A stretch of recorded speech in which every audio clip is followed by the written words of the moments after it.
Ondas de Tinta, por Elic Troconis. La emisión de hoy: entrevista a Vicente Quirarte. Buenas noches a todos los que escuchan Adrián X On Air. El día de hoy en Ondas de Tinta, la sección de literatura, tenemos a una persona que nos está concediendo una entrevista. Él es el doctor Vicente Quirarte, que tiene una larga trayectoria que no nos dará tiempo de nombrar en este momento. Sin embargo, podemos destacar algunas cosas.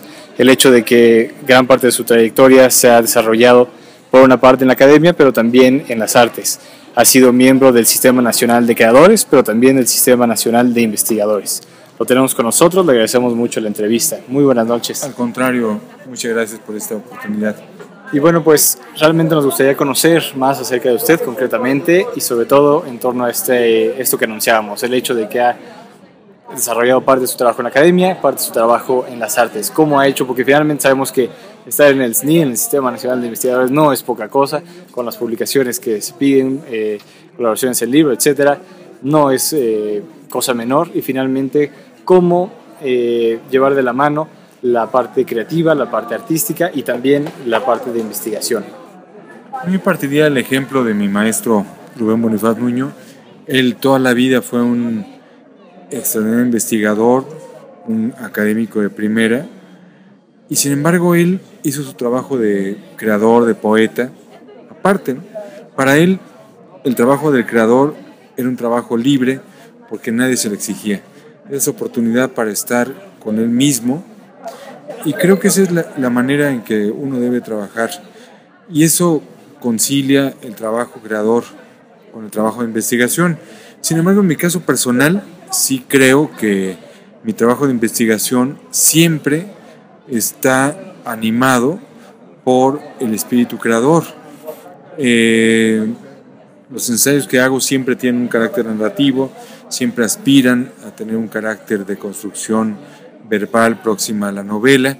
Sin embargo, también tienen un trasfondo importante de investigación, y por eso creo que no quiero usar la palabra contaminación, porque la palabra contaminación siempre es negativa, sino una especie de simbiosis entre la creación y la investigación, porque también finalmente un poeta pues tiene que saber de todo, tiene que saber de ciencias, tiene que saber del conocimiento del universo, del conocimiento de la cibernética.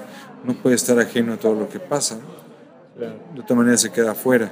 Ser enriquecedor en este sentido, no excluyente, todo lo contrario. No, porque si no nos quedamos. Yo pienso que el creador tiene que entender los cambios, aunque no los asimile, aunque no los incorpore a su existencia, pero tiene que tratar de entenderlos.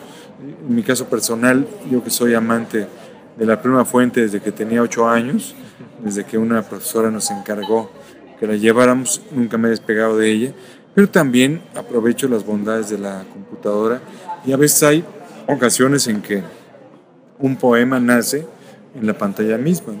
Claro. No hay ningún problema con eso. Y además, finalmente, este enriquecimiento de la literatura, tal vez en los textos académicos, muchas veces lo agradece el lector, porque acostumbrado a textos pesados, textos rígidos, que muchas veces al lector, al público general, llega a aburrir, un poco de intriga tal vez en la narración académica ayuda mucho al lector. Me gusta mucho la palabra que utiliza, la intriga, justamente el gran misterio de la novela policíaca, que finalmente es un auto sacramental, y de eso se trata, de que haya un misterio por resolver, que el lector entre en ese texto buscando resolver con el autor ese enigma, ¿no? Claro. Y por otra parte, usted también ha incursionado en distintos géneros narrativos en la literatura. ¿Siente que trabajar uno en particular y otro ayuda, enriquece de la misma manera unos a otros? Sí, todo el tiempo. Por ejemplo, hace poco entregué a Editorial Planeta una novela que saldrá en noviembre. Es una novela histórica sobre los liberales que estuvieron en Nueva York en el siglo XIX. Una novela que me llevó muchísimo tiempo. Eugenio Aguirre, que es un novelista profesional, me dijo un día: escribe una novela corta de 300 páginas. Yo le dije: jamás voy a escribir 300 páginas. Yo creo en lo que decía Augusto Monterroso, hoy me siento un Balzac, escribí una línea. Y él me dijo algo muy sabio, dice, ustedes los poetas trabajan labrando cada palabra, cada frase. Los narradores trabajamos de otra manera, tratamos de decir las cosas como van, como fluyen.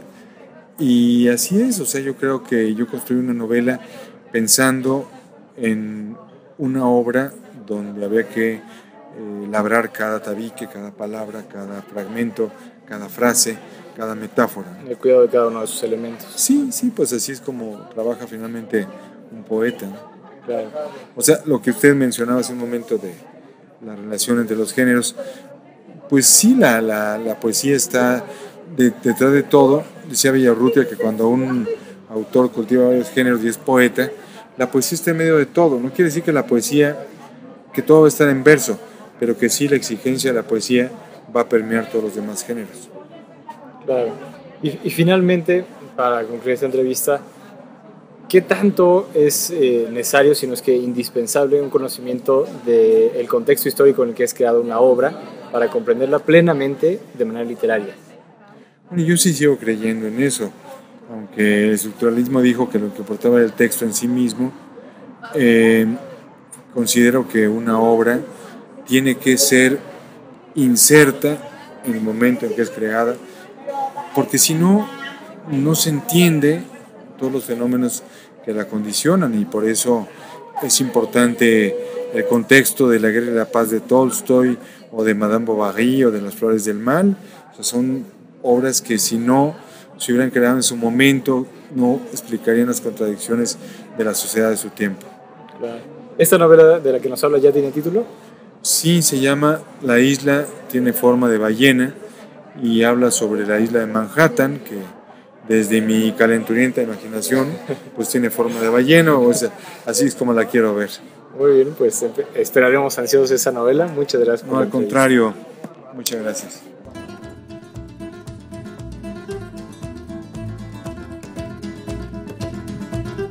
Esto fue Ondas de Tinta por Electroconis. La emisión de hoy. Entrevista a Vicente Quirarte.